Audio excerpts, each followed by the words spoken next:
Hello বন্ধুরা, আজকে 3 নম্বর উপপাদ্য নিয়ে আলোচনা করব। ও কেন্দ্রবিশিষ্ট বৃত্তে পি এ ও পিবি দুটি স্পর্শক। তথ্য অনুসারে চিত্র আঁকো। প্রমাণ করো যে পি এ সমান সমান পিবি। ও কেন্দ্রবিশিষ্ট বৃত্তের একটি বৃত্তের অপরস্থ পি বিন্দুতে পিটি একটি স্পর্শক এবং ওপি স্পর্শ বিন্দু ব্যাসার্ধ। প্রমাণ করতে হবে যে পিটি লম্ব ওপি। তো দেখো, ফার্স্ট একটা বল আঁকতে হবে, পরে এখানে এখানে দিয়ে আঁকবা, তারপর এখানে 90 ডিগ্রি আঁকবা, এখানে 90 ডিগ্রি আঁকবা, হয়ে যাবে। আবার সেম চিত্রটা আবার আঁকবা। দেখো, বীজ নির্বাচন। মনে করি অকেন্দ্রিষ্ট বৃত্তে পি ও পিবি দুটি স্পর্শক। প্রমাণ করতে হবে যে পি এ সমান পিবি। অঙ্কন ও পি ও যোগ করি। ধাপ 1, পি এ লম্ব ও এ, তাহলে ও এ পি সমান এক সমকোণ। অনুরূপ ও বিপি সমান এক সমকোণ।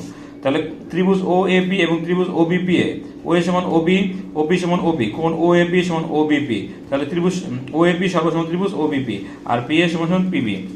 প্রমাণিত। তারপরে দেখো, এই একটা বল আঁকতে হবে, এখানে একটা দাগ দিতে হবে, এখানে একটা লম্ব আঁকবা, এখানে আরেকটা দাগ দিয়ে দিবা। বীজ নির্বাচন। মনে করি অকেন্দ্রিষ্ট বৃত্তের অপরস্থ একটি বিন্দু পি বিন্দুতে পিটি একটি স্পর্শক এবং ওপি স্পর্শ বিন্দুর ব্যাসার্ধ। প্রমাণ করতে হবে যে পিটি লম্ব ওপি। অঙ্কন, পিটি এর উপর একটি বিন্দু ও কিউ নেই, ও কিউ যোগ করি। ও কিউ বৃত্তের ব্যাসার্ধ ওপি এর চেয়ে বড়, অর্থাৎ ও কিউ গ্রেটার দেন ওপি। তাহলে পিটি স্পর্শকের উপর ওপি হলো ক্ষুদ্রতম দূরত্ব, তাহলে পিটি লম্ব ও কিউ। প্রমাণিত।